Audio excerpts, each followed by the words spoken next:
So this is another solve and check for extraneous solutions. I get 5 over x plus 2 equals 17 over x. Alright, now this is going to work the same way. I need to do something to combine these into one fraction.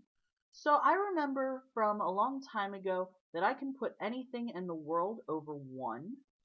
So in order to get these to have the same denominator, this guy has an x, this guy has a 1. So I'm going to cross multiply. I'm going to multiply this guy by 1 over 1.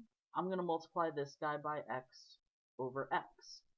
So I get 5 over x plus 2x over x, which comes out to be, if we just add across the top, 5 plus 2x over x.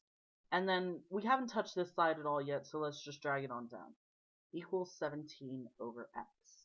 Now we could do this a couple different ways from here. We could solve it like proportions again. We're going to do this. We're going to crisscross them. And so I'm going to get on this side 5 plus 2x times x. Remember, you'd have to distribute this. So I'll get 5x plus 2x squared equals 17x. Alright, let's go ahead and take this on up here so that we have some space here. I'm going to go ahead and do the same thing I have been. I want to get everything on the same side where this x squared is. So minus 17x minus 17x. So I will get 2x squared minus 12x equals 0. Now 9 times out of 10, if there's an x squared around, you're going to have to factor to solve. They both have a 2x in common.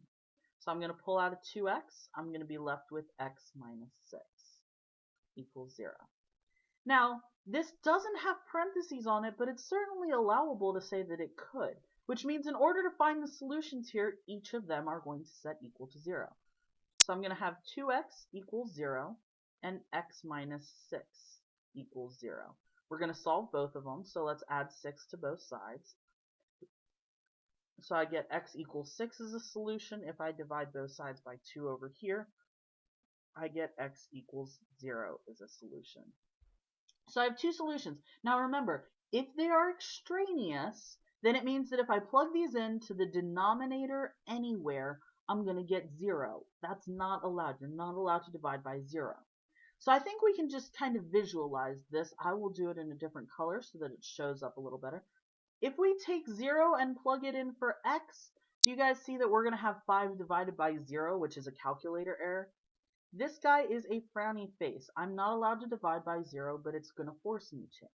If I plug in 6 to the denominator, well, there's no problems there. I'm allowed to divide by 6. This guy is my solution.